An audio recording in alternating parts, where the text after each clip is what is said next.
kalau dalam organisasi, baik itu sebetulnya publik ataupun private, sebetulnya sangat dipengaruhi ya, atau sangat berkaitan dengan namanya seorang pemimpin, khususnya di mana pemimpin itu pasti memiliki namanya kepemimpinan. Nah, ini perlu dipahami bahwa ada namanya pemimpin, ada namanya kepemimpinan. Itu adalah dua hal yang berbeda. Nah, kita akan mempelajari dulu satu-satu teman-teman ya. Hari ini kita akan lebih fokus kepada kepemimpinan. Nah, ini ada beberapa informasi perkuliahan ya. Jadi, sebagaimana teman-teman tahu, dosen pengampu utama atau yang menjadi ketua dari Team Teaching adalah Profesor Dr. Adi Warsono. Ya, minggu ini kita masuk ke dalam pertemuan minggu ke-9 dari 16 pertemuan. Nah, di sini ada beberapa pokok bahasan yang akan kita bahas di pertemuan minggu ini berkaitan dengan kepemimpinan itu sendiri. Dan yang pertama, kita akan melihat dan belajar bersama berkaitan dengan konsep dasar dari leadership atau kepemimpinan, mulai dari definisi, hakikat, dan apa makna penting dari kepemimpinan, khususnya di dalam organisasi publik atau di dalam konteks administrasi publik.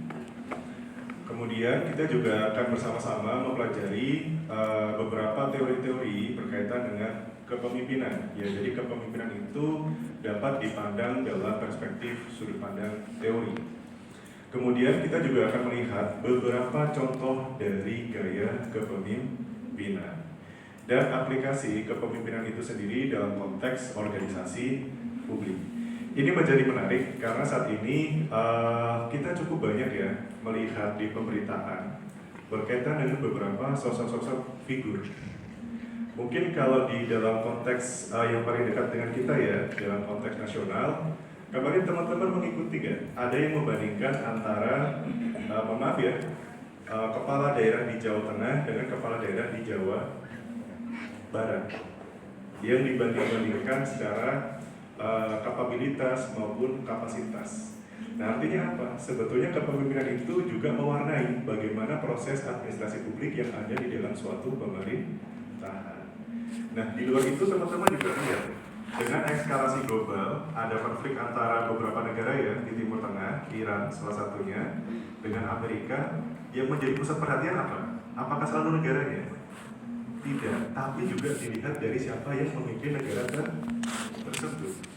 Perhatian publik saat ini terfokus bagaimana pengambilan keputusan strategis dari Amerika yang memang lebih banyak dominasi oleh keputusan dari Presiden Trump. Pun juga kita lihat Iran, ya, dengan Iran bentuk pemerintahannya ya, jadi supreme leader di Iran itu mengambil posisi penting strategis berkaitan dengan arah dari sebuah negara. Nah, artinya kalau kita lihat dalam kondisi saat ini masih sangat relevan kajian berkaitan dengan leadership atau kepemimpinan. Nah, kita awali dari konsep dasar berkaitan dengan apa itu kepemimpinan atau leadership. Tadi di awal Bapak sudah memberikan trigger bahwa ada yang membedakan antara pemimpin dan kepemimpinan atau leader dengan leadership.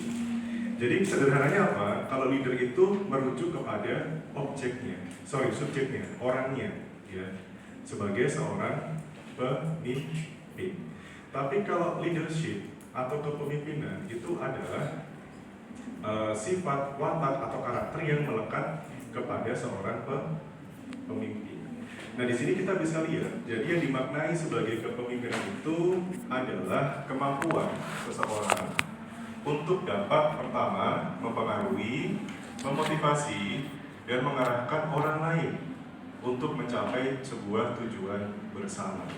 Artinya, ini adalah hal yang harus wajib dimiliki oleh seorang pemimpin. Jadi pemimpin itu adalah orang yang harus bisa mempengaruhi, orang yang harus bisa memotivasi, dan orang yang harus bisa mengarahkan orang lain. Sehingga kalau kita bicara seorang pemimpin, artinya posisi seorang pemimpin itu merupakan posisi yang strategis. Kita bicara soal kebijakan daerah. Kebijakan daerah itu sebetulnya sedikit banyak juga dinuansai oleh bagaimana karakter karakter dari seorang pemimpin. Contohnya apa? Kita bisa lihat ini teman-teman. Kalau daerah nanti Bapak takutnya offense menyinggung ke beberapa wilayah tertentu, jadi kita ambil contoh yang lebih luas di dunia saja. Teman-teman lihat Korea Utara, kira-kira kenapa Korea Utara itu kok bentuk pemerintahannya komunis atau menjadi negara tertutup? Apakah itu hal yang diinginkan oleh masyarakat Korea Utara sepenuhnya? Tidak, tapi itu juga dipengaruhi bagaimana cara pandang dari seorang pemimpin. Sebelum Kim Jong Un ada namanya Kim Il Sung atau kakeknya dari Kim Jong Un, di mana dia memiliki pandangan politik yang lebih berhaluan ke arah kiri. Sehingga dengan posisi dia sebagai pemimpin tertinggi di sebuah negara, itu kemudian mempengaruhi bagaimana bentuk pemerintahan yang ada di negara Korea Utara. Pun sama dengan berbagai negara yang lain. Artinya kalau kita bicara secara lebih luas, posisi pemimpin itu sangat-sangat strategis, termasuk juga sifat atau karakter yang ada dimiliki oleh seorang pemimpin. Nah, di sini juga dijelaskan lagi teman-teman bahwa dalam konteks organisasi publik, kepemimpinan ini tidak selalu dimaknai tentang otoritas saja, akan tetapi juga dimaknai berkaitan dengan kapasitas, khususnya dalam membangun visi, dalam memberikan inspirasi, dalam memaknai kepercayaan, serta kemampuan untuk menggerakkan sumber daya manusia yang muaranya adalah mencapai tujuan pelayanan publik yang optimal. Nah, di sini ada beberapa dimensi berkaitan dengan kepemimpinan. Jadi, orang yang diciptakan sebagai seorang pemimpin itu harus memiliki 4 hal ini. Yang pertama, jadi dalam leadership itu pasti ada namanya pengaruh. Ya. Apa sih pengaruh? Nah, di situ dimaknai pengaruh itu adalah kemampuan seseorang untuk mengubah perilaku orang lain tanpa adanya paksaan. Teman-teman pernah lihat nggak? Ada seorang pemimpin yang dia memimpin organisasi atau memimpin sebuah kelompok, tetapi dia menggunakan cara dengan paksaan. Ada nggak seperti itu, karakter seperti itu? Ada. Tapi sebetulnya itu jauh dari value seorang pemimpin. Karena seharusnya pemimpin itu mampu memberikan pengaruh. Sederhananya gini, di sekitar kalian bisa menyebutkan nggak contoh influencer yang kalian kenal siapa? Saat ini kalian tahu aja siapa kira-kira? Reza Arab. Siapa? Reza Arab. Reza Arab.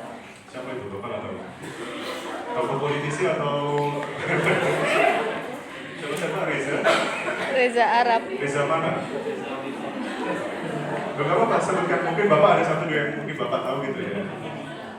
Siapa coba? Kalau Bapak penelitinya di Najwa Shihab soalnya, yang kata Bapak nggak tahu setelah itu siapa lagi. Coba satu aja sebutkan, nanti kita akan lihat. Atau influencer yang mayoritas anak-anak muda tahu siapa sih sekarang? Siapa coba? Satu aja siapa? Ada nggak tokoh-tokoh anak muda atau tokoh public figure influencer khususnya yang teman-teman tahu? Siapa? Siapa? Selos? Siapa itu? Ya, satu aja yang disebutkan biar Bapak akan memberikan gambaran ke teman-teman. Nanti konteksnya seperti apa? Siapa coba? Influencer yang paling berpengaruh di sekitar kalian siapa sih? Coba Bapak di skill dong.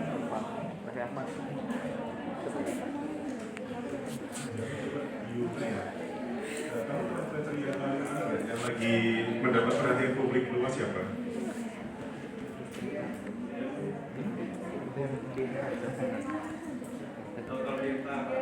Oke, Bapak masih ingat tuh Dr. Tirta. Gak apa-apa. Sorry. Dr. Tirta. Oke. Jadi Dr. Tirta itu kan sebetulnya merupakan praktisi ya di kesehatan. Tapi kemudian dengan exposure yang dia punya, ya, dengan pesan yang dia bawa di deliver ke masyarakat, kemudian mampu mempengaruhi masyarakat dalam memandang cara hidup berkaitan dengan kesehatan. Nah, kita lihat pertanyaannya, Dokter Tita mengubah perilaku orang lain itu dengan paksaan atau enggak? Menurut kalian?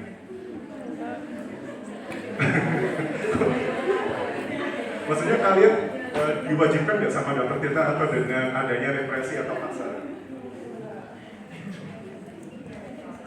Kok kayaknya ada yang terpaksa sama terpaksa Pak?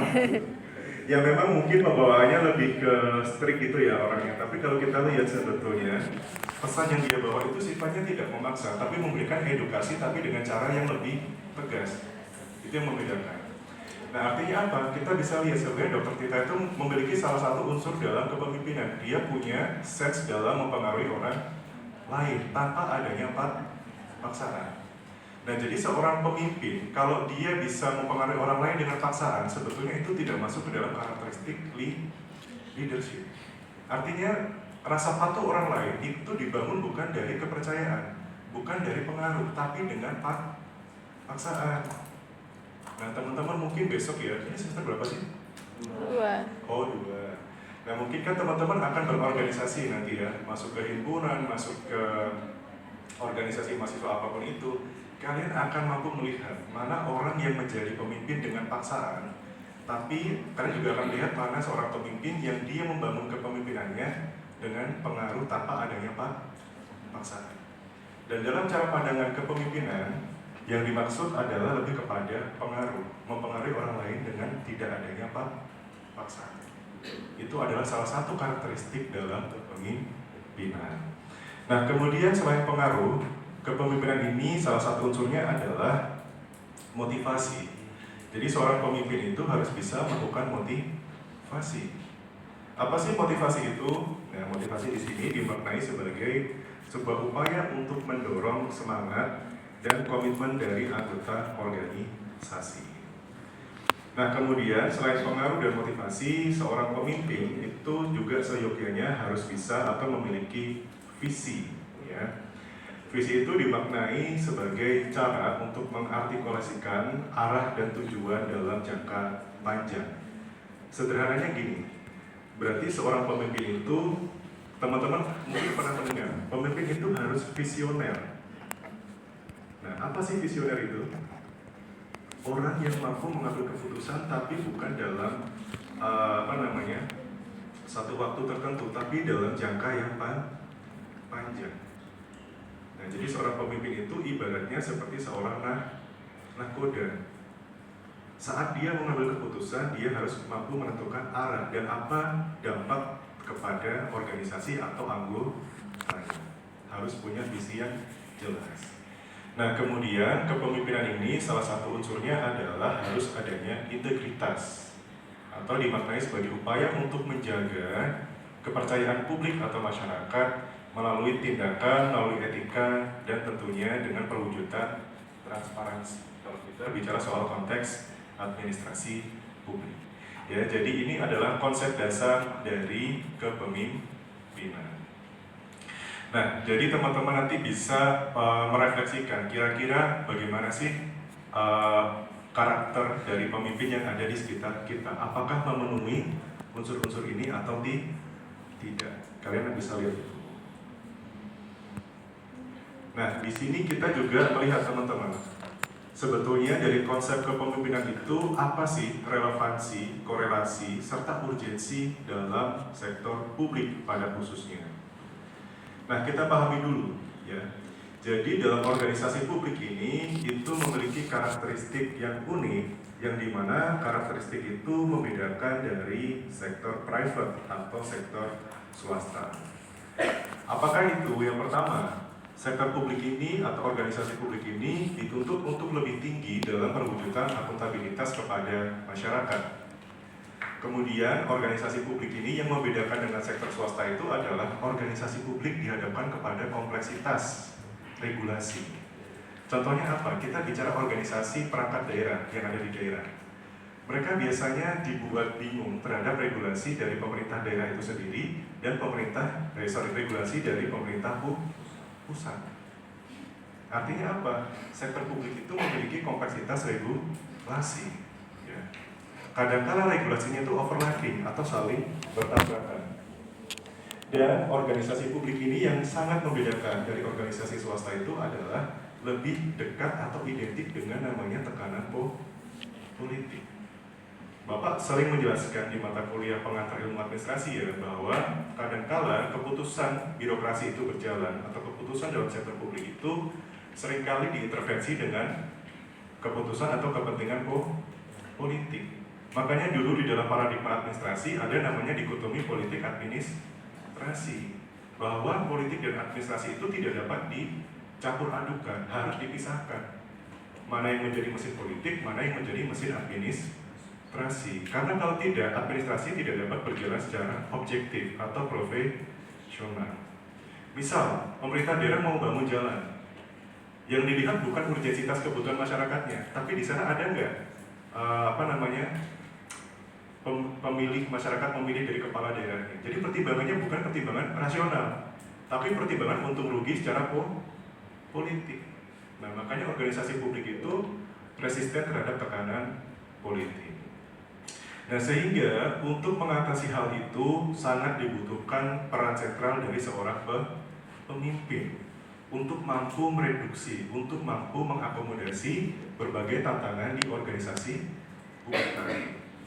Nah, di sini dijelaskan bahwa kepemimpinan yang efektif itu akan menjadi sebuah penentu dalam organisasi publik untuk mampu memberikan pelayanan yang berkualitas.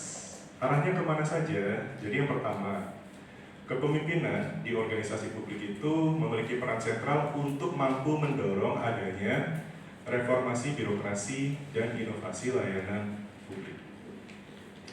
Jadi ada kalanya inovasi yang ada di daerah atau di organisasi itu sangat ditentukan dari bagaimana cara pandang seorang pemimpin. Teman-teman masih ingat model birokrasi Weberian nggak? Pernah mendengar itu nggak? Yang dikemukakan oleh Max Weber. Di mata kuliah apa? Kalian pernah mendengar? Manajemen. Asas-asas manajemen. Apa yang kamu ingat dari birokrasi Weberian? Cenderung kaku. Oke, terus? Interpersonal. Sama. Udah itu aja seingetnya. Salah satu ciri khas dari, ini nggak salah ya, jawabannya betul. Jadi salah satu karakter ciri khas dari birokrasi Weberian itu adalah sifatnya yang sangat-sangat hierarkis. Artinya, pengambilan keputusan kewenangan itu sangat sentralistik dari pemimpin. Dan itu masih sangat mengakar di birokrasi yang ada di Indonesia. Implikasinya apa? Dengan model birokrasi Weberian itu sangat-sangat menghambat adanya inovasi layanan publik. Jadi untuk men-trigger, memunculkan inovasi itu sangat dipengaruhi dari karakter seorang pemimpin. Bayangkan dengan organisasi, ya, dengan model Weberian, kalau pemimpinnya ternyata tidak punya daya inovasi, otomatis organisasi ini juga akan stuck dalam upaya inovasi. Nah, makanya kami ya, beberapa dosen itu pernah dilibatkan kerjasama dalam proyek pemerintah Kota Semarang untuk memberikan pembekalan soal inovasi daerah. Yang kami tekankan pertama kali itu bukan kepada anggota organisasinya, tapi menekankan pemahaman inovasi itu kepada kepala dinas. Kenapa ini penting? Karena kunci inovasi itu sebetulnya yang paling realistis di daerah adalah bagaimana kepala daerah itu paham dan aware terhadap inovasi. Ya. Ini penting karena model organisasi publik itu lebih banyak di Indonesia modelnya adalah Weberian, sangat hierarkis. Sangat-sangat terpusat atau sangat-sangat tersentralistik. Kemudian urgensi lain kepemimpinan dalam sektor publik itu ditujukan untuk membangun adanya budaya organisasi yang berorientasi kepada kinerja. Kemudian kepemimpinan ini juga menjadi penting dalam hal untuk meningkatkan kepercayaan warga negara terhadap pemerintah, ya, dan mengelola perubahan serta tantangan lingkungan yang dinamis. Nah, ini sebetulnya semuanya juga mengakar. Semuanya juga mengakar dari fakta bahwa masih banyak organisasi publik kita itu cenderung kaku atau hierarkis tadi. Sehingga peran sentral pemimpin untuk melakukan transformasi itu sangat penting atau sangat strategis, ya. Jadi ini beberapa gambaran kenapa kepemimpinan dalam sektor publik itu menjadi penting. Nah, kita bicara lebih lanjut seperti yang Bapak sampaikan tadi, bahwa kalau kita bicara soal kepemimpinan, ada beberapa teori yang dikemukakan oleh para ahli untuk memberikan gambaran berkaitan dengan leadership atau gaya kepemimpinan. Jadi yang pertama, itu adalah teori yang paling klasik, ada The Great Man, ya, lahir di awal 1900-an. Kemudian ada teori trait, ya, yang berfokus kepada sifat dari seseorang atau sifat individu, berkembang di tahun 1930 sampai 1940. Kemudian ada teori behavior dan ada teori kontingensi. Nah, ini masing-masing teori itu memiliki pandangan yang berbeda untuk memahami, menggambarkan leadership atau kepemimpinan. Yang paling klasik itu adalah teori Great Man, ya, digambarkan dengan mahkota. Maknanya apa sih? Jadi Great Man itu memandang, ini adalah pandangan kepemimpinan yang paling klasik. Jadi kepemimpinan itu adalah sesuatu yang dapat diturunkan. Salah satunya apa? Dapat diturunkan melalui ini, bloodline. Kalau bahasa Indonesia apa ya bloodline ya? Garis keturunan. Garis keturunan, betul. Jadi dalam pandangan yang paling klasik kepemimpinan, bahwa seorang pemimpin itu harus diturunkan. Contohnya apa? Raja. Berarti untuk penerus raja harus dari siapa? Harus dari seorang pangeran. Nah, itu adalah pandangan dari The Great Man. Ya. Artinya orang yang bisa menjadi pemimpin itu harus dilihat dari garis keturunan. Lalu bagaimana dengan orang yang tidak ada di jalur bloodline-nya atau garis keturunannya? Dia tidak bisa menjadi seorang pemimpin. Nah, itu adalah pandangan di dalam teori The Great Man. Di situ dijelaskan, ya, The Great Man itu adalah pemimpin yang terlahir. Masih relevan nggak sampai sekarang? Ada nggak gaya kepemimpinan yang mengadaptasi atau sesuai dengan teori itu? Apa contohnya? Monarki. Oke, sistem pemerintahan yang monarki. Lebih spesifik mungkin bisa disebutkan contohnya? Britania Raya. Kepemimpinan raja diteruskan ke Pangeran. Betul. Di Indonesia pun kita juga ada. Ya, contohnya apa? Di Jogja, yang paling dekat dengan kita. Jogja itu dalam kepemimpinan daerahnya sebetulnya dapat dijelaskan melalui pendekatan teori The Great Man. Contohnya apa? Dari sultan diturunkan kepada para penerusnya. Nah, ini pun juga sebetulnya tercermin dari yang ada di beberapa fenomena di masyarakat, termasuk yang mungkin paling kita bisa lihat ya, yang seperti ada di pondok pesantren biasanya. Di pesantren itu biasanya yang akan meneruskan pengelolaan pesantren itu tidak mungkin dari pihak luar, pasti dari pihak keluarga. Biasanya dari kiai akan diturunkan ke gus-gus gitu ya, ke anak-anaknya gitu. Nah, artinya apa? Seorang pemimpin itu terlahir dan biasanya diturunkan. Nah, kemudian ada juga teori trait, ya, atau trait teori atau teori kepemimpinan yang dilihat dari sifat. Nah, jadi dalam teori trait atau teori sifat ini berpandangan bahwa kepemimpinan yang efektif itu tidak selalu bersumber dari namanya bloodline atau garis keturunan. Tapi kepemimpinan yang efektif itu bisa bersumber dari karakteristik, ya, atau sifat-sifat yang melekat pada diri seseorang. Nah, tokoh seperti Stuart Gill dan Mann mengidentifikasi bahwa seorang pemimpin yang sukses biasanya berbagi sejumlah atribut personal yang membedakan mereka dari pengikutnya. Artinya gini, seorang pemimpin itu ini sebetulnya menolak dari pandangan teori yang pertama. Artinya seorang pemimpin itu bisa siapapun, tidak harus dari garis keturunan.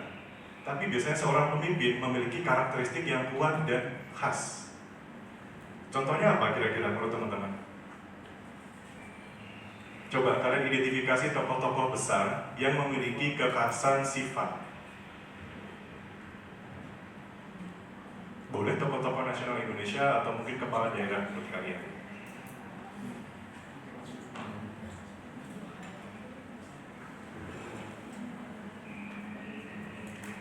Siapa kira-kira yang bisa kalian contohkan? Atau mungkin ada nggak di suatu daerah tertentu atau suatu negara, suatu wilayah ada pemerintahan yang sebelumnya itu menggunakan dalam cara memilih pemimpinnya itu menggunakan pendekatan the great man, tapi kemudian beralih lebih mendekati kepada teori trait atau teori sifat.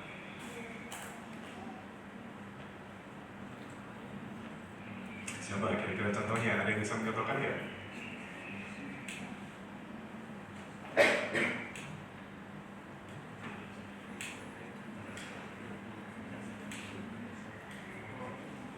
Nah, coba siapa tadi? Ada yang bisa mungkin? Atau seorang, gini, kalau Bapak sederhanakan ya simplifikasi, ada nggak orang yang sebetulnya dia nggak punya kekuasaan, tapi dengan sifat dan karakteristiknya ternyata mampu membawa dia menjadi seorang pemimpin, gitu aja deh sederhananya. Mungkin seorang pemimpin yang dari rakyat biasa, buat teman-teman. Bapak bisa sih ngasih contoh, cuma kan Bapak harus men-trigger teman-teman, karena teman-teman yang mungkin harus lebih banyak mengeksplor ya di sini.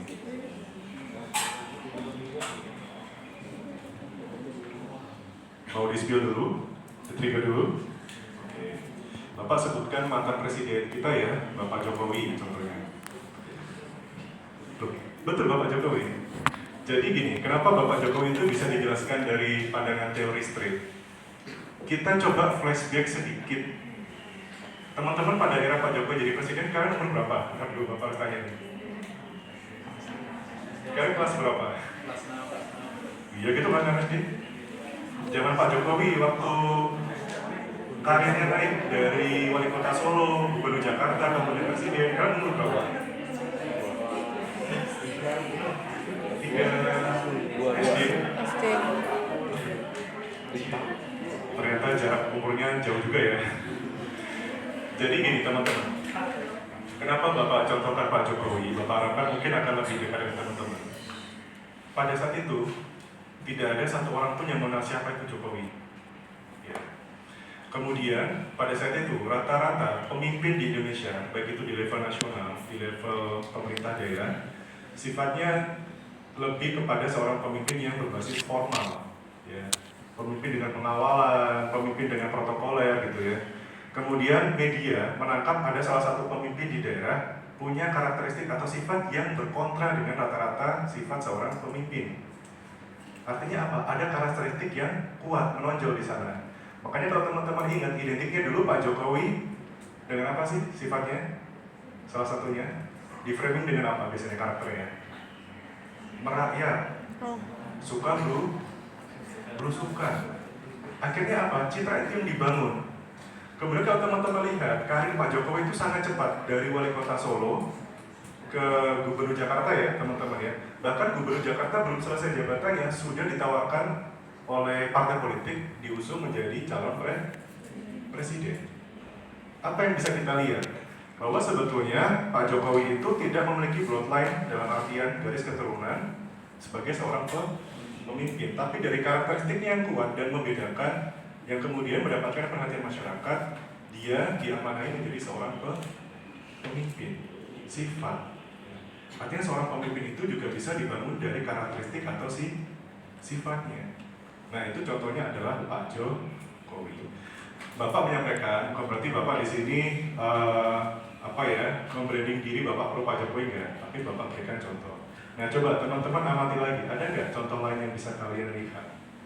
Seseorang yang awalnya biasa saja, tapi dengan karakteristik ya, dengan sifat yang kuat, kemudian membuat dia menjadi seorang pemimpin.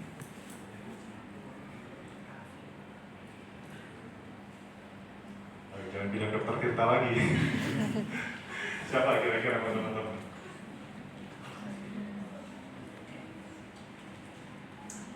Ada nggak tulisan-tulisan?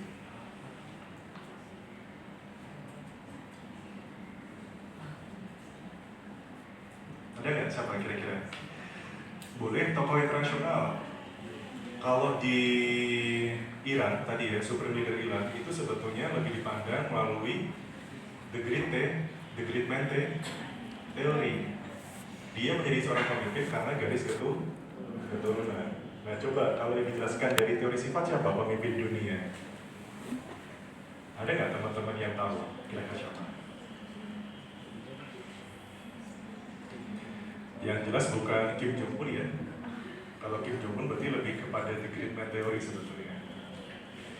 Oke, nggak apa-apa, mungkin nanti sambil di searching ya teman-teman, bisa sambil dicari juga.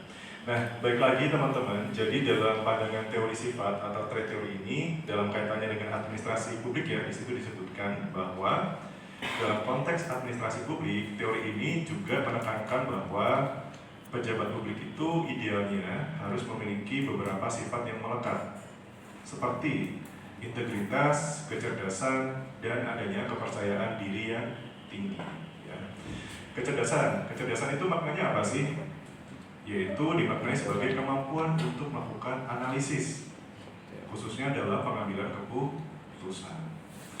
Integritas, di mana integritas di sini dimaknai sebagai kejujuran atau konsistensi dalam etika ataupun moral. Dan kepercayaan diri yang dimaknai sebagai sifat keyakinan atas kemampuan dan keputusan sendiri. Ya. Nah, kita bisa lihat sebetulnya, teman-teman coba merefleksikan, ya, di Indonesia ada nggak pemimpin yang tidak punya karakter ini atau jauh dari karakter ini contohnya? Kalau iya, berarti dia belum sesuai atau belum fit terhadap karakteristik seorang pemimpin. Ya. Pemimpin itu harus jujur, pemimpin harus mampu membuat analisis, gitu ya, harus mampu dalam pengambilan keputusan, dan juga mampu atau yakin dalam membuat keputusannya sendiri atau mampu mengambil sikap. Nah, ini penting. Kalau dibalikkan dari yang sebelumnya, pentingnya apa kaitannya sama organisasi publik tadi tantangannya? Salah satunya kalau kita lihat, seringkali organisasi publik itu mendapatkan intervensi secara politik, sehingga pengambilan keputusan seorang pemimpin itu sebetulnya harus mampu menetralkan atau tidak boleh dipengaruhi dari orang lain. Dia harus yakin terhadap sikap yang dia ambil. Nah, disitulah menunjukkan bahwa seorang pemimpin ini sangat-sangat vital posisinya. Nah, Bapak lanjut lagi teman-teman. Jadi selain ada teori sifat, ada juga teori perilaku atau behavioral theory. Nah, di sini kita bisa lihat ya bahwa dalam teori perilaku itu bergeser sedikit dari fokus siapa seorang pemimpin. Akan tetapi teori perilaku ini lebih berfokus kepada apa yang seharusnya dilakukan oleh seorang pemimpin. Ya. Nah, bisa membedakannya. Jadi kalau teori sifat itu adalah lebih kepada karakter yang melekat kepada seorang pemimpin, tapi teori behavioral itu bicara lebih konkret. Artinya tindakan yang harusnya dimiliki atau diambil oleh seorang pemimpin.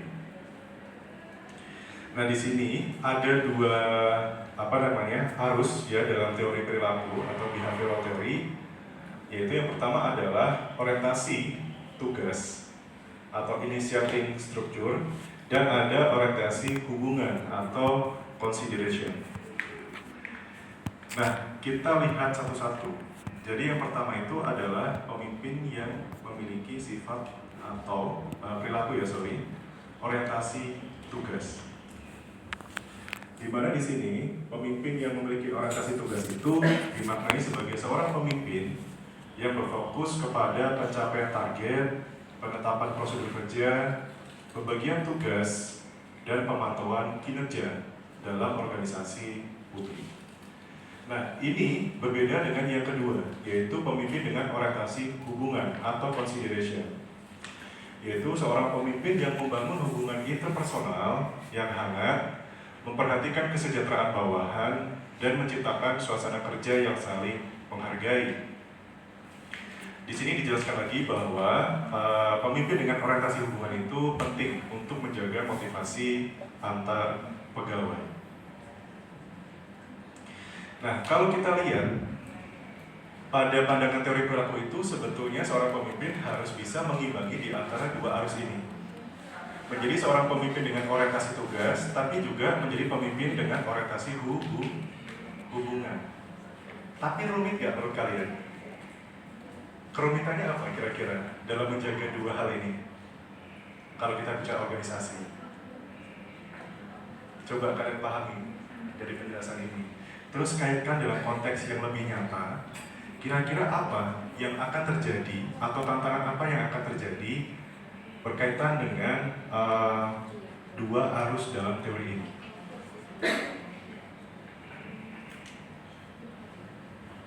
Ada kalanya seorang pemimpin jadi sulit membedakan antara hubungan profesional dengan hubungan informal.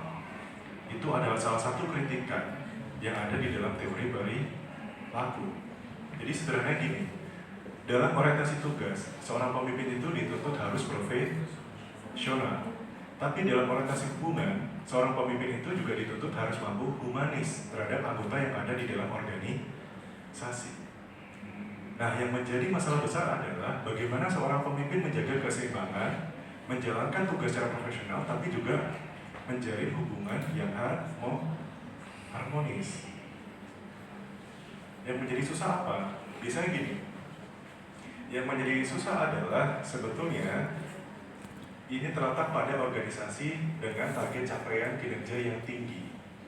Kalau capaian kinerja yang tinggi itu biasanya lebih butuh pemimpin yang orientasi tugas atau orientasi hubungan? Tugas. Orang yang mana? Tugas. Tugas. Alasannya apa?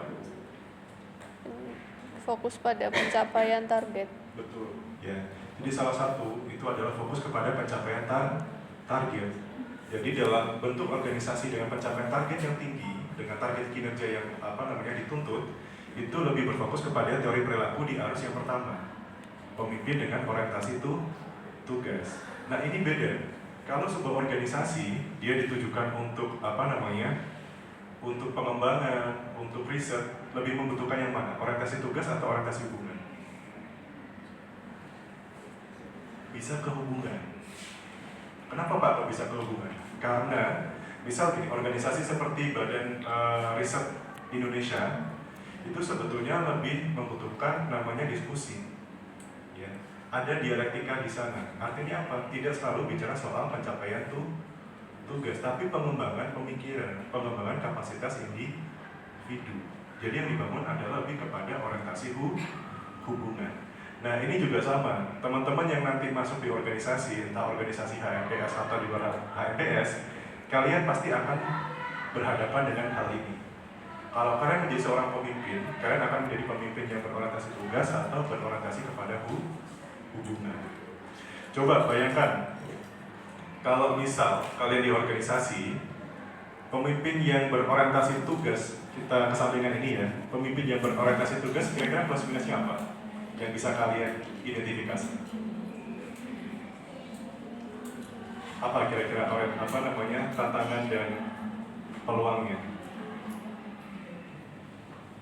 Yang pertama tadi sudah terjawab ya, jelas. Pemimpin dalam organisasi yang secara perilaku berorientasi tugas biasanya akan lebih mampu mencapai target tujuan organisasi. Kelebihannya, kekurangannya apa? Biasanya organisasi akan berjalan cenderung kaku karena komunikasi dalam organisasi hanya terjalin dalam konteks tugas dan tanggung jawab saja. Padahal kalau kita berorganisasi, ada kalanya anggota organisasi itu mungkin ada yang sedang lagi down, entah putus cinta, gitu ya, entah masalah yang lain, gitu ya, dan itu tidak selalu bisa diterjemahkan melalui seorang pemimpin yang hanya berorientasi kepada tugas saja. Nah, tapi bayangkan kalau misal sebuah organisasi pemimpinnya berorientasi hubungan, kira-kira plus minusnya apa? Coba teman-teman identifikasi sebuah organisasi dengan gaya kepemimpinan, seorang pemimpin itu perilakunya berorientasi hubungan, kira-kira plus minusnya apa? Yang kalian bisa bayangkan. Yang belakang boleh juga loh jawab, harus depan ya. Apa kira-kira?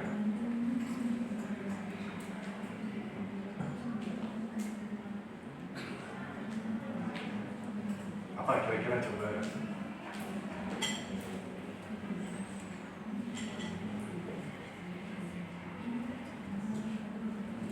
Ada yang bisa menjawab?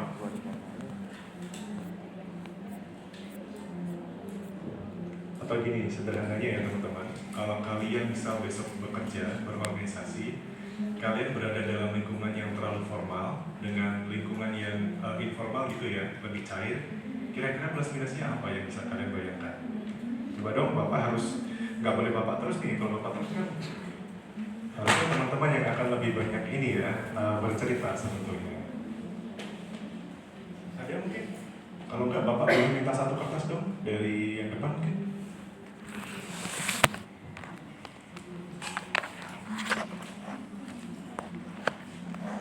Ini jadi salah satu metode yang Bapak pakai kalau di kelas biasanya stuck atau kunci. Ada kertas yang cari pakai aja.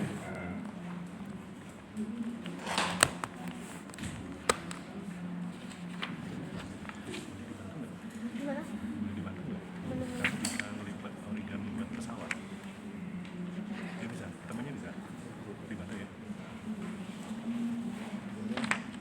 Oh iya, ini sampai jam berapa ya teman-teman ini? 12.10 12? lebih 10. 20. Mau dihabiskan semua waktunya? Saya capek ya. Kita bisa akhiri lebih cepat mungkin. Yuk coba dibayangkan teman-teman, kira-kira dari kondisi gambaran yang Bapak berikan tadi, apa sih plus minusnya yang teman-teman bisa bayangkan? Yang kiri. Yuk, silakan. Karena gini, ada kalanya waktu besok teman-teman berorganisasi itu belum tentu seorang pemimpin bisa menyeimbangkan atau berdiri di kedua-duanya. Pasti ada pemimpin yang mungkin hanya fokus pada pencapaian kerja saja, tapi ada pemimpin mungkin yang bisa juga lebih humanis dalam organisasi. Dan Bapak pernah berada dalam dua hal itu. Bapak pernah berhadapan dengan pemimpin Bapak yang sangat-sangat terorganisir gitu ya, pekerjaannya hanya berfokus kepada tugas. Tapi Bapak juga pernah bekerja kepada organisasi dengan gaya kepemimpinan orang yang sangat humanis. Dan Bapak bisa menggambarkan sangat jelas perbedaan keduanya. Plus minusnya. Jadi belum tentu yang ini plus yang itu minus ya. Ini juga bisa kebalikannya. Udah? Oke. Bapak boleh tetap? Nah, ini dia cara yang Bapak pakai untuk memberikan kesempatan yang sama bagi, tahu ini apa? Tahu ini apa? Salah, ini kertas. Oke ya, jadi kalau kelasnya start, Bapak suka pakai ini untuk memberikan kesempatan bagi mahasiswa untuk menjawab. Jadi teman-teman nanti yang didarati oleh pesawat ini, kalian mau tidak mau harus menjawab. Silakan berdoa. Pesawat akan Bapak terbangkan. Nah, gimana untuk nanya tadi? Yuk, oke. Berhentinya di siapa pesawatnya?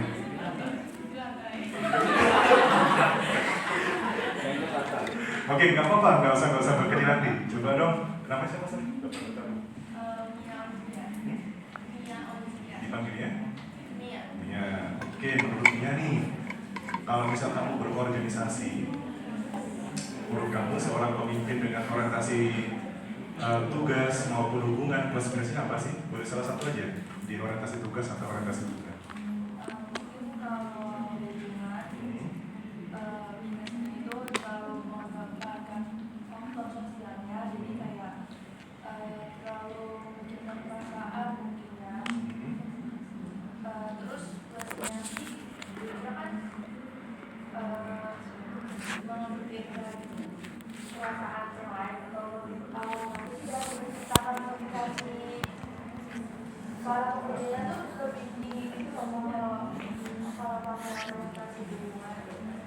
Diceritakan kira-kira contohnya kayak gimana ilustrasinya?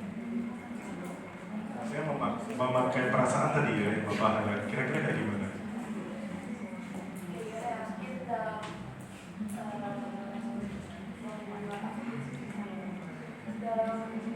Menyelesaikan suatu masalah itu atau melaksanakan sesuatu kan kayak bertanya gitu loh, kayak menurut kamu gimana, menurut kalau Bapak coba luruskan ya pendapat Mila apa Mia tadi? Mia. Nah, bisa jadi seorang pemimpin dengan orientasi hubungan itu kalau dia terlalu terfokus kepada orientasi hubungan, akhirnya jadi tidak profesional dalam mengambil keputusan. Karena keputusannya dipengaruhi oleh perasaan. Nah, menurut kamu itu jadi hal yang plus atau minus? Kalau buat pekerjaan itu kan saya Minus. Dalam artian itu juga bisa menghambat jalannya organisasi. Loh, kan bermanfaat kan pesawat yang Bapak buat? Ayo Mia, diterbangkan lagi. Dengar suara teman-teman yang lain. Terserah kamu. Yang jelas jangan ke Bapak. Ya, silakan. Bebas. Nah, ini pas nih pesawatnya terbangkan langsung sampai ke orangnya. Oke, sorry namanya Bapak lupa namanya siapa? Raffi. Raffi. Yuk Raffi, kira-kira Raffi bisa nggak memberikan gambaran plus minus dari beberapa perilaku, baik itu yang orientasi tugas ataupun orientasi hubungan. Apa kira-kira? Boleh plus, boleh minus, terserah. Kalau dari orientasi hubungan, kalau pemimpin itu tetap melakukan orientasi hubungan itu gambarannya seperti kalau dalam organisasi ketika ada target penugasan itu biasanya tidak akan cepat tercapai karena ketika mengatur anggotanya itu pasti bahasanya itu tidak terlalu tegas kalau menurut orientasi hubungan itu poin minus ya. Sebenarnya dalam prosesnya ada, yaitu ya betul dalam hal sosialnya dalam satu organisasi itu bisa dibilang menjadi akur dan semuanya terkoneksi. Tapi masalahnya itu ya ada di kontrol orientasi hubungan yang dilakukan oleh pemimpinnya. Jadi sebenarnya kalau pemimpinnya ini mau melakukan orientasi hubungan dalam organisasi, dalam mengaturnya, itu boleh aja. Tapi dalam catatan ketika adanya terjadi penugasan yang dalam notabene itu terlalu berat atau diprioritaskan, kayaknya harus bisa mengatur kontrol hubungan itu lagi. Itu juga sebetulnya menjadi tantangan terbesar apabila seorang pemimpin terlalu berorientasi kepada hubungan, khususnya nanti kalau dihadapkan kepada target-target yang spesifik gitu ya.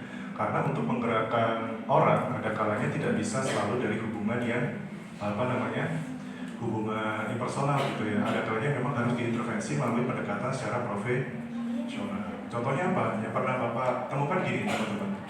Bapak dulu sebelum jadi dosen pernah di sektor swasta juga ya, bekerja di konsultan.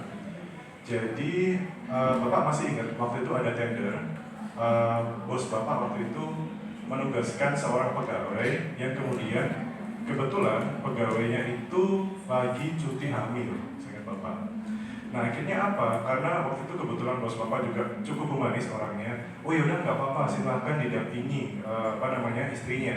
Tugasnya dialihkan kepada orang lain. Yang kebetulan orang lain itu tidak mengetahui proses tender itu dan tidak memiliki kapasitas untuk menjalankan tender tersebut.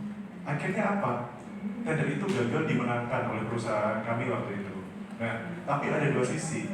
Secara cara pandang humanis itu betul, karena memberikan kesempatan bagi orang yang sedang ada kewajiban keluarga gitu ya. Tapi kalau bicara soal profesional organisasi, akhirnya pekerjaan itu tidak terselesaikan karena tidak dilakukan oleh orang yang seharusnya. Nah, itu memang hal yang pasti akan dihadapi oleh seorang pemimpin. Makanya di dalam agama, khususnya dalam Islam, seorang pemimpin itu biasanya hisabnya susah. Ya karena gini, seorang pemimpin itu dalam setiap pengambilan keputusan pasti akan menyangkut kepentingan orang banyak. Nah disitulah posisi sebenarnya mulia ya, seorang pemimpin itu mulia, tapi tanggung jawabnya besar. Yuk lagi Bapak ingin satu lagi diterbangkan Mas pesawatnya, silakan. Di siapa tadi? Nah, silakan. Bebas arahnya kemana aja terserah.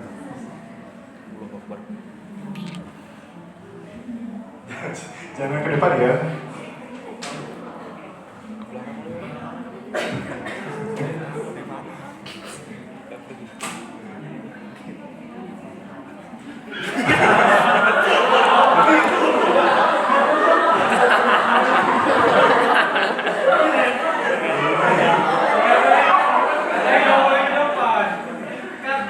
Ini bukan terbang pesawat kirim rudal kan? Bisa pas ketemu. Ya udah, nggak apa-apa lah ya. Untuk mempersingkat waktu tadi siapa? Yang kena? Oke. Namanya siapa? Sorry bapak lupa. Rifano. Yuk coba diberikan gambaran plus minus dari gaya kepemimpinan di depan.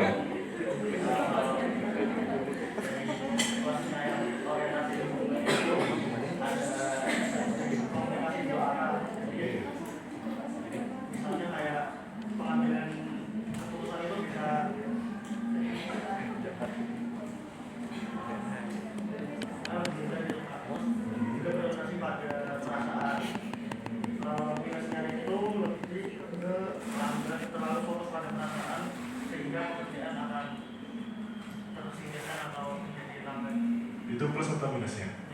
Minusnya. Kalau dari plusnya? Dari komunikasi dua arah, kayak misalnya pengambilan keputusan itu bisa kolaborasi antar sektor itu mudah untuk kolaborasi, tapi sama kelebihannya satunya itu pemimpin memperhatikan emosi dan keseimbangan para anggotanya. Iya betul, itu juga penting sih. Jadi kalau akhir-akhir ini tuh kita sering mendengar ini. Kalau bapak nggak tahu ya, teman-teman pernah dengar nggak istilah work-life balance? Karena banyak sekali survei mengatakan banyak pegawai itu merasa burn out di tempat kerjanya. Nah biasanya kondisi itu banyak tercipta karena organisasi tempat mereka bekerja itu pemimpinnya biasanya lebih cenderung kepada orientasi tugas, sehingga cenderung mengesampingkan aspek sosial ataupun perasaan. Nah jadi kalau ditanya, jadi seorang pemimpin harus di mana Pak posisinya? Di mana kira-kira? Harus bisa menjadi keduanya. Berarti seorang pemimpin juga harus bisa berlaku profesional, berorientasi tugas, tapi juga memperhatikan aspek kesejahteraan atau kondisi sosial pegawai. Nah di sini disebutkan bahwa pemimpin terbaik sektor publik harus bisa menyeimbangkan di antara kedua orientasi. Mas siapa tadi namanya? Devano. Pesawatnya disimpan, jangan dibuang. Nanti Bapak minta lagi untuk kita berikan kesempatan. Nah, selanjutnya teman-teman ada teori lain. Ada teori kontingensi. Ini perasaan Bapak atau emang fontnya ini ya? Kecil sama kayak apa sih? Grimpitan itu ya? Oke. Baik lagi ya teman-teman, jadi di pandangan teori kontingensi atau kontingensi teori ini menegaskan bahwa tidak ada satu gaya kepemimpinan yang paling baik yang dapat berlaku secara luas atau universal. Efektivitas seorang pemimpin sangat bergantung kepada situasi dan kondisinya atau pada konteksnya. Karakteristik pengikut ya, atau anggota di dalam organisasi, bentuk tugasnya, lingkungan organisasi itu adalah hal yang harus dipahami apabila kita menentukan seorang pemimpin. Jadi kalau sederhananya gini, gak ada pemimpin yang ideal itu harus menjadi pemimpin yang humanis, tergantung dari di mana dia bekerja atau di mana dia menjadi seorang pemimpin. Contoh sederhananya apa? Kita lihat organisasi seperti TNI. TNI itu butuh pemimpin yang humanis atau yang lebih berorientasi tugas?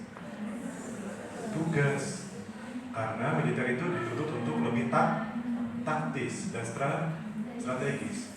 Bayangkan kalau militer perang, pemimpinnya humanis. Mas, realistis mas. Sampai iso nyerang kono enggak? Kamu bisa menyerang sana enggak gitu? Wah, betul sakit ya pak. Masa nggak bisa pak? Coba yang lain gitu, wes nggak apa-apa wes. Akhirnya nggak jadi perang. Keburu ditembak duluan.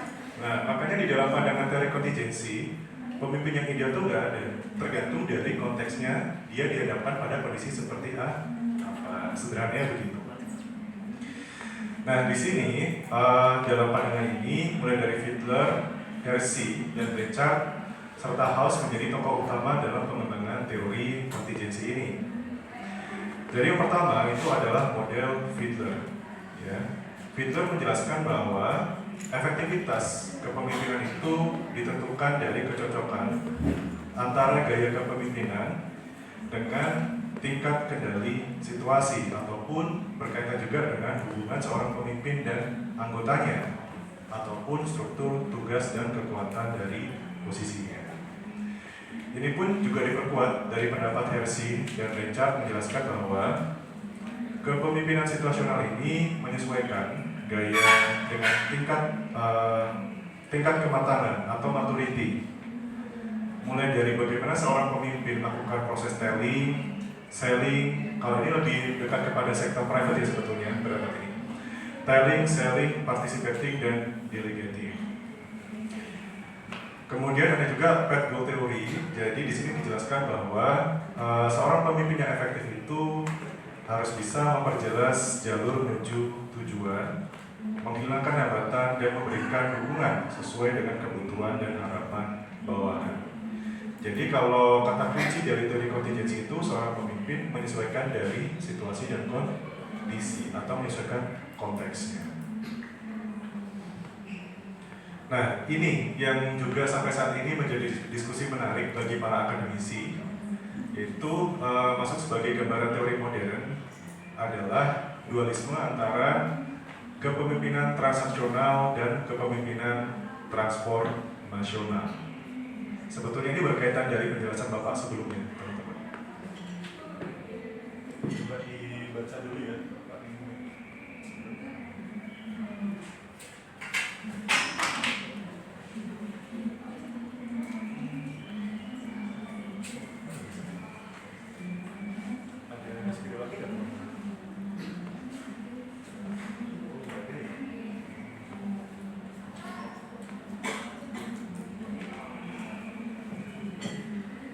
Tadi Bapak mau gambarin kayak visual tadi ternyata sebenarnya nggak bisa ya.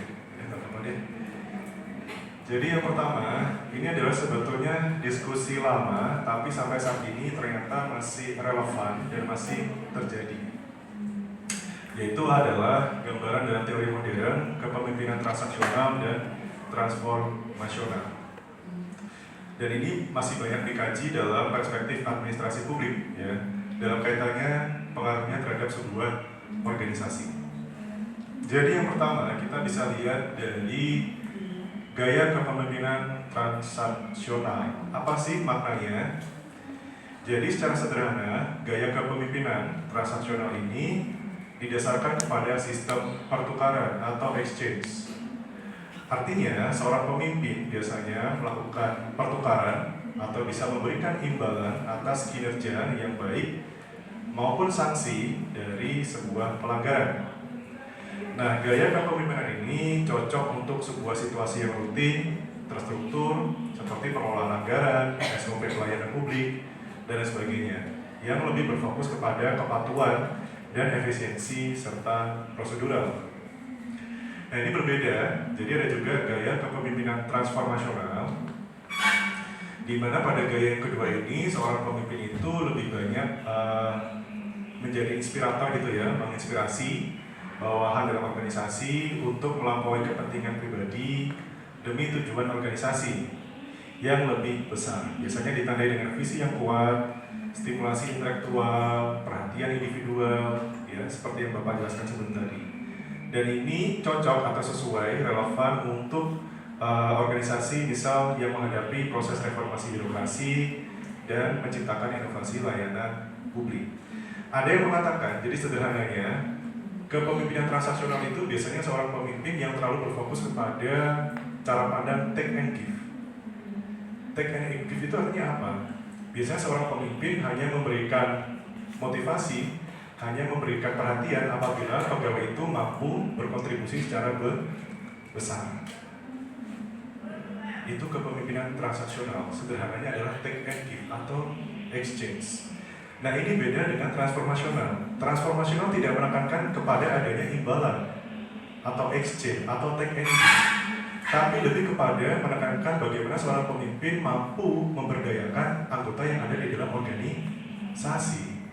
Atau pemimpin yang ada di sini itu lebih kepada corak pemimpin yang memiliki sense of empowerment, ya, mengembangkan kapasitas anggota yang ada di dalam organisasi. Bapak mau tanya, sederhana, kita bicara kepemimpinan, kalian tahu nggak apa bedanya bos sama leader? Kita kan sering dengar ya, bos gitu ya. Kita juga mendengar biasanya ada seorang leader. What's difference between boss and leader? Mas, pesawatnya siap?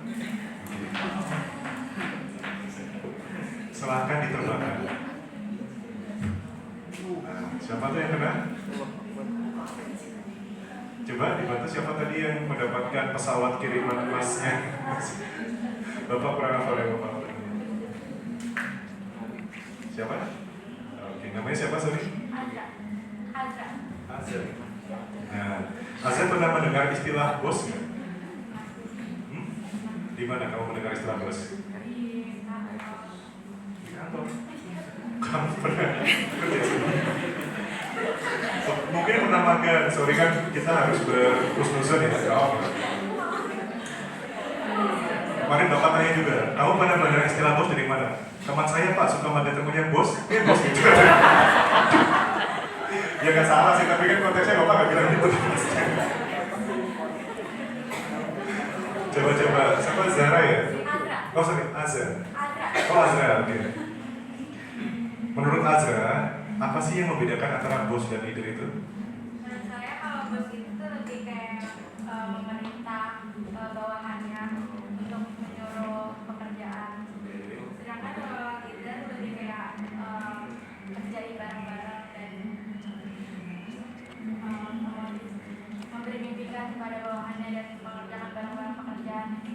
Coba kalau dicontohkan lebih spesifik kayak apa misal contohnya? Kalau bos tuh misalnya kayak gini Pak, ada pemimpin yang gini. Kalau leader misal seorang pemimpin yang gini. Contohnya? Mungkin kalau leader tuh lebih ada di organisasi untuk membimbing anggota-anggotanya. Sedangkan kalau bos di perkantoran kayak menyuruh bawahan-bawahannya untuk mengerjakan. Jadi menurut Azhar sederhananya kalau bos itu biasanya orang yang hanya memberikan perintah tapi tidak ikut dalam prosesnya. Tapi kalau leader itu orang yang juga ikut hadir atau andil dalam sebuah proses di dalam organisasi. Oke, itu juga bisa ya dimaknai perbedaan antara bos dan leader. Coba dong Bapak mau lagi pendapat yang lain, silakan diterbangkan, Azra.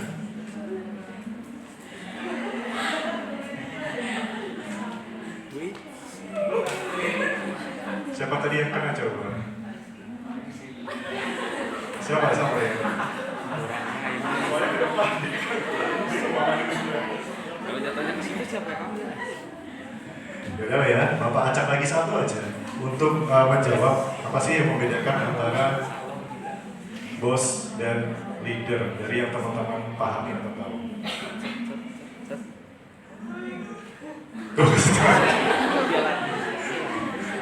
Oke, dibantu ya coba ditukar.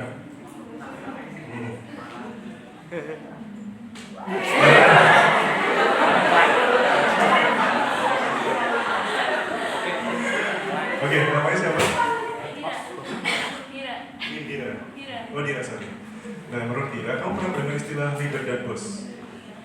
Oke, dari yang kamu bayangkan apa yang membedakan antara seorang bos dan seorang leader? Mungkin kalau seorang bos ini lebih mengarah dia juga mengutamakan jabatan. Jadi mungkin seperti yang dikatakan sama Asia tadi, nggak ikut andil dalam mengerjakan sesuatu, nggak yang terlalu mengharapkan. Sedangkan kalau leader ini mungkin lebih ke mengarahkan dan juga membimbing dari jalannya suatu. Oke, bersama ya, tapi nggak apa-apa itu juga menjelaskan juga. Jadi ada salah satu penjelasan sederhana untuk membedakan mana itu bos dan mana itu leader. Bos biasanya merujuk kepada seorang pemimpin yang lebih kuat dalam controlling. Apa itu controlling? mengendalikan. Tapi seorang leader, dia tidak melakukan controlling, tapi directing. Apa Pak bedanya controlling sama directing? Controlling itu mengendalikan. Kalau istilahnya sekarang dikenal sebagai micromanagement. Pada hal yang sekecil mungkin. Tapi kalau directing, dia memberikan arah, tapi dia tidak terlalu ikut intervensi. Sehingga apa? Ada pengembangan kapasitas dalam organisasi. Dan itu biasanya diidentikan transaksional itu sebagai seorang pemimpin yang memiliki watak karakter sebagai bos. Kalau transformasional itu biasanya seorang pemimpin yang lebih condong sebagai seorang leader. Nah, tergantung saat ini kalian lebih memilih menjadi seorang bos atau seorang leader. Pertanyaannya, Pak, berarti apakah salah satunya buruk? Tidak. Ada satu masa kita memang memerlukan seorang bos. Tapi ada suatu kondisi juga kita perlu seorang leader dibanding seorang bos. Jadi Bapak tidak bilang salah satunya buruk, tapi tergantung dari konteksnya ataupun kondisinya. Ya. Jadi dalam teori modern ada kepemimpinan transaksional dan ada kepemimpinan transformasional. Nah, di sini dijelaskan lagi bahwa dalam kepemimpinan transformasional itu terdapat beberapa pilar atau unsur. Jadi pilar yang pertama dalam kepemimpinan transformasional ini adalah idealized influence atau pengaruh yang ideal. Artinya, seorang pemimpin yang lebih berorientasi kepada gaya kepemimpinan transformasional itu harus mampu menjadi teladan. Ya. Baik itu dalam konteks moral maupun dalam konteks profesional, sehingga mampu membangun atau mempengaruhi kepercayaan dan kekaguman dari bawahan. Balik lagi kepada konsep yang Bapak katakan pertama, seorang pemimpin itu dia bisa diikuti anggotanya karena pengaruhnya atau karena kewenangannya. Kalau kewenangannya, dia menggerakkan organisasi bukan dari apa yang ada di dalam diri dia, tapi dari atribut kewenangan yang dia miliki. Mana yang akan lebih sustain, Pak? Biasanya kepada karakter yang kedua, lebih kepada sifat atau pengaruh. Karena kita mengikuti arah seseorang dari kesadaran diri kita sendiri tanpa adanya paksaan. Nah, itu yang dimaknai sebagai idealized influence, artinya mempengaruhi dengan ideal. Kemudian inspiration, motivation. Ya, seorang pemimpin juga harus bisa melakukan komunikasi visi yang menarik, memberikan makna pada pekerjaan dalam setiap anggota organisasi. Ini memberikan makna pada pekerjaan. Jadi kalau para pemimpin yang biasanya transaksional atau organisasi yang formal kaku, biasanya pekerjaan itu ya merupakan bentuk kewajiban. Ini pekerjaannya kamu harus lakukan. Tapi seorang pemimpin yang transformasional, dia akan mendeliver dulu, menjelaskan bahwa di balik pekerjaan ini tuh nanti outputnya akan seperti ini. Kita akan membawa dampak ke masyarakat seperti ini. Sehingga dalam penjelasan itu akan memotivasi seorang pegawai untuk melakukan pekerjaan. Di sini ada yang lagi ikut magang di HPS, apa sih namanya? Apa sih namanya? Lupa gitu. Fungsionaris ya? Fungsionaris. Ada yang ikut nggak? Selain satu yang Bapak tahu, yang lainnya yang ikut siapa? Ada nggak yang ikut di sini sebagai fungsionaris HPS? 1, 2, 3, 4, 5. Oke. Nah, teman-teman nanti akan lihat. Karena di sana kan sebetulnya dibentuk. Ya, kalian dibentuk. Nah, kalian akan melihat pekerjaan yang kalian dapatkan itu hanya menjadi pekerjaan atau menambah value atau menambah pengetahuan, wawasan bagi kalian atau tidak. Kalau kalian hanya menjalankan tugas sekedar tugas, berarti kalian berada dalam organisasi yang dimana mungkin pemimpinnya itu hanya berorientasi kepada tugas formal. Yang bagus yang mana? Pasti semuanya plus minus. Tapi kalau kita bicara soal hal yang ideal, seharusnya di dalam organisasi itu seorang pemimpin harus mampu memiliki sense inspirational motivation. Memang pentingnya apa sih, Pak? Bapak berikan gambaran. Kalian pernah nggak mendapatkan tugas yang kalian suka dan menjalankan tugas karena itu menjadi kewajiban? atau nggak usah bicara tugas, pernah nggak kalian menjalankan sebuah kegiatan di mana kegiatan itu hal yang kalian suka dengan kegiatan yang hanya menjadi kewajiban? Pernah? Menurut kalian ada nggak perbedaan outputnya? Apa ya, Bapak ingin contohkan tapi Bapak bingung, nggak punya referensi kalian sukanya apa nih? Bapak bingung jadinya. Biasanya gini, kita akan lebih termotivasi melakukan sesuatu yang akan kita suka dibanding dengan melakukan sesuatu yang belum kita pahami sama sekali atau bahkan tidak kita sukai. Nah ini juga sama dalam organisasi. Ada kalanya anggota dalam organisasi itu belum tentu mengetahui job desk-nya karena dia masih mencari pengalaman.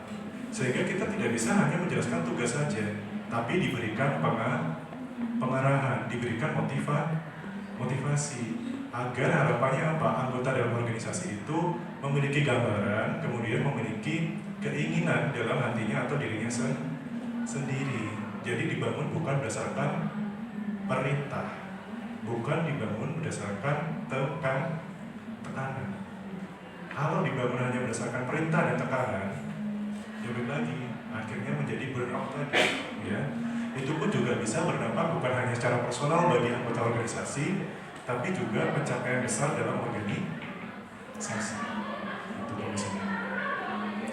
Kemudian ada juga intellectual stimulation atau mendorong kreativitas. Ya. Jadi seorang pemimpin yang transformasional itu harus mampu mendorong adanya kreativitas, adanya inovasi, dan adanya pemikiran yang kritis.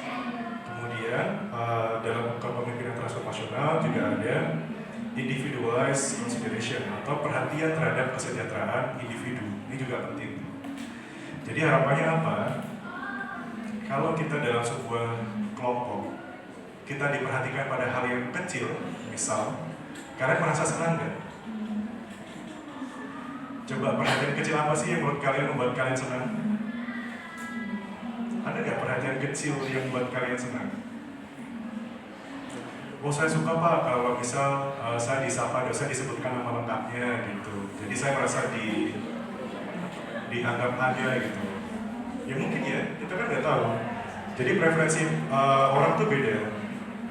Ada yang mungkin dia merasa dia diakui, merasa dihargai saat disebutkan nama lengkapnya. Nah jadi perhatian kecil itu biasanya juga bisa membawa dampak yang besar. Atau mungkin tadi yang bilang, wah saya suka Pak Rizky pakai pesawat buat nunjuk orang, saya suka gitu. Itu juga mungkin bisa juga ya.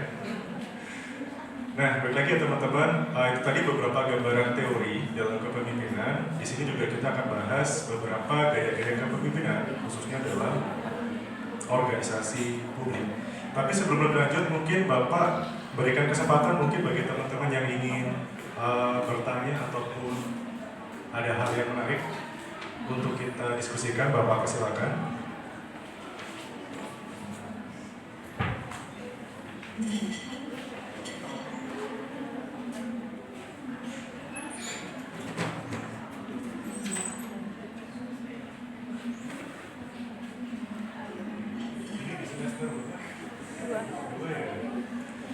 Kalian selama 2 semester di sini pernah nggak memperhatikan beberapa tokoh-tokoh kita dalam kaitannya dengan kepemimpinan? Tokoh-tokoh itu misal mulai dari Pak Rektor, Pak Lare, dari Dekan, dari Kepala Departemen. Pernah nggak yang memperhatikan? Bukan gibah ya, dalam artian Bapak membicarakan ini dalam artian supaya kita bisa mengaitkan dengan gaya kepemimpinan. Atau jangan-jangan malah kalian nggak tahu pemimpinnya yang mana nih malah. Coba kaprodi kita siapa? Kadep kita siapa? Siapa? Pak Amni? Bukan Pak Amni. Betul, ya. Jadi kita ada ketua program studi, ada ketua departemen, kemudian di atasnya ada dekan. Nah, jadi Bapak harapkan teman-teman di sini nanti juga harus mengetahui para ini ya, pengelola juga ya, termasuk dari tingkat prodi sampai dekan. Nah tadi Bapak ingin membawa, jadi dalam artian dari tokoh-tokoh yang kalian kenal itu masing-masing pasti punya karakter yang berbeda. Nah Nah, sebetulnya kita bukan membahas plus minusnya, tapi kita bisa melihat sebetulnya dalam posisi mereka kenapa harus menggunakan pendekatan gaya kepemimpinan tersebut. Itu akan menarik sebetulnya.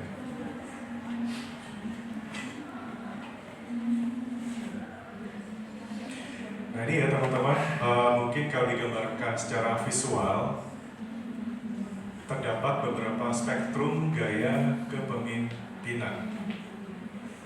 Ada gaya autokratis, ada gaya demokratis, ada gaya laissez-faire, dan ada gaya birokratis. Fun fact-nya, gaya yang ke berapa tadi Bapak sebut? 3 ya? Gaya laissez-faire ini biasanya sering diartikan sebagai gaya lazy failure, ya, malas dan gagal. Nanti kita bahas kenapa kok muncul idiom seperti itu. Jadi yang pertama, gaya kepemimpinan autokratis. Kita bisa lihat dari gambar itu apa yang teman-teman bisa ceritakan gaya autokratis itu. Di luar dari tulisan yang di depan ya, Mas Bapak. Di depan dijelaskan, gaya autokratis itu biasanya seorang pemimpin dalam organisasi yang biasanya banyak mengambil keputusan satu arah. Tidak ada diskusi. Semua keputusan tersentralistik. Dan gaya autokratis ini biasanya identik dengan adanya kontrol yang ketat. Maka tadi Bapak mengatakan seorang bos itu pasti lebih berfokus kepada controlling atau pengendalian, bukan directing. Akan tetapi, gaya autokratis ini juga identik dengan beberapa hal positif, seperti adanya pengambilan keputusan yang cepat. Kalau di organisasi publik, mana biasanya yang memakai pendekatan gaya autokratis? Polri dan TNI. Ada lagi nggak contoh lainnya? Ada Basarnas, ada BNPB. Itu biasanya gaya pendekatannya autokratis. Nah, yang menjadi kekurangannya biasanya adalah partisipasinya rendah. Kemudian yang kedua ada gaya demokratis. Nah, ini berbeda dari yang pertama. Jadi gaya kepemimpinan demokratis itu biasanya keputusannya lebih sifatnya kolaboratif, adanya partisipasi yang tinggi, bisa membangun konsensus atau kesepakatan bersama. Akan tetapi yang menjadi jeleknya adalah biasanya dengan gaya demokratis ini proses pengambilan keputusan jauh lebih lambat karena harus mendapatkan persetujuan dari semua anggota organisasi. Nah, kemudian yang ketiga tadi yang Bapak juga singgung ada gaya laissez-faire, ya. Nah, coba Bapak mau tanya sebelum Bapak nanti jelaskan. Kalian bisa menemukan perbedaan antara gaya yang kedua dan ketiga nggak? Apa perbedaannya? Karena sekilas kalau kita lihat hampir sama.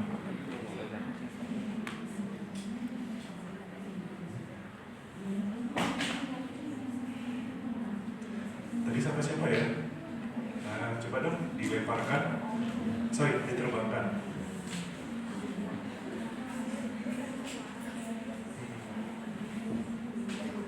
Siapa yang dapat? Siapa yang dapat? Sorry.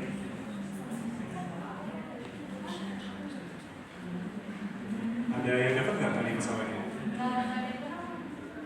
Atau yang paling dekat sama pesawatnya siapa? Oh iya, ya tadi Bapak lupa ya. Jadi Bapak biasanya menggunakan metode ini, pesawat tadi. Teman-teman setelah selesai menjawab, tidak langsung dilempar, tapi ditulis nama sama NIM-nya.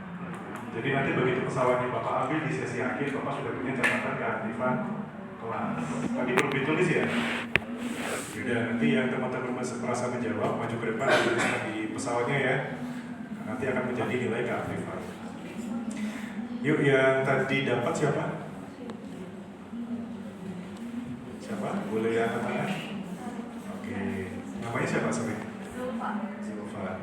Menurut Zulfa, antara gaya kepemimpinan yang kedua dan ketiga itu menurut kamu bedanya apa? Kalau menurut saya antara gaya kepemimpinan yang demokratis sama birokratis itu biasanya kalau demokratis itu Bukan, sorry. Gaya demokratis dengan gaya laissez-faire. Bukan yang birokratis, nanti beda, kita bahas ini. karena banyak sekali yang sulit untuk membedakan antara gaya yang kedua dan gaya yang ketiga. Coba dong, menurut bapak namanya siapa? Zahra tadi ya. Berarti antara demokratis sama yang ketiga.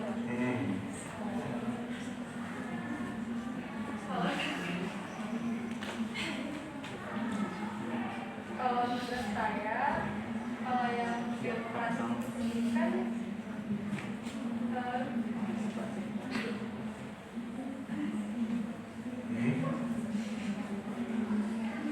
atau mungkin bisa diinterpretasikan dari gambarnya aja nggak apa-apa ya, dari dia.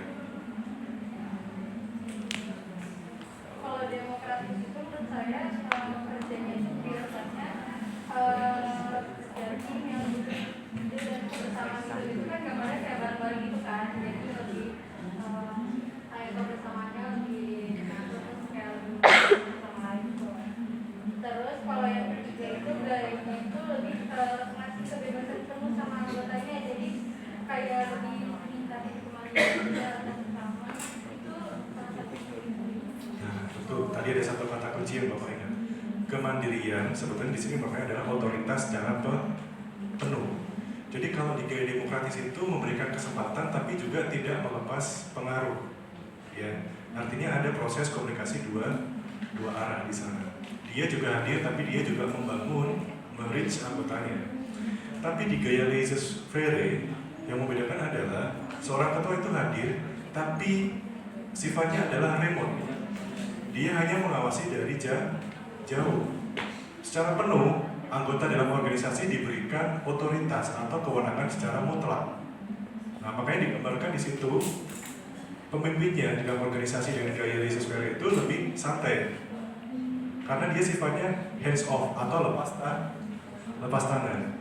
Secara penuh artinya memberikan kesempatan secara terbuka bagi anggota dalam organisasi untuk mengambil keputusan.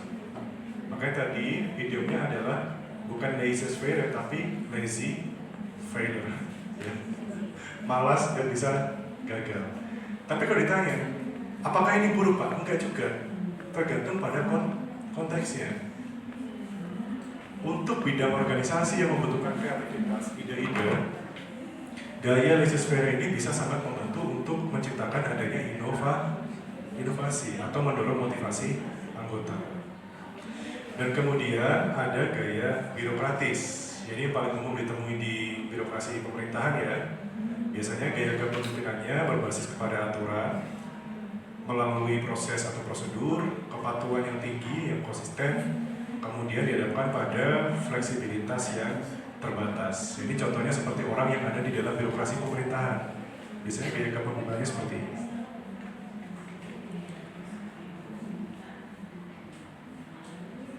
Oke ya, di sini ada beberapa keterkaitan gaya kepemimpinan terhadap konteks pelayanan publik sebetulnya ya. Kepemimpinan servant atau pelayan. Ada beberapa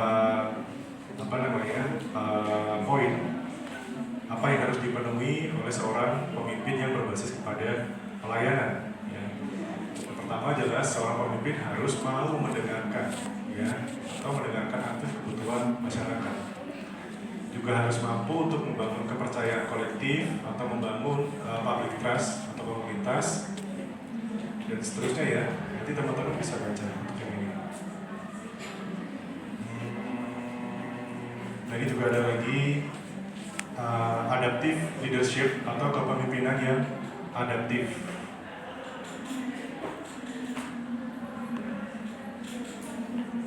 Jadi kepemimpinan adaptif itu sebetulnya konsep baru, yang cukup baru sebetulnya, hadir dari adanya ketidakpastian dalam organisasi. Kalau dalam era kontemporer atau saat ini, ketidakpastian itu contohnya kayak apa? Buat teman-teman.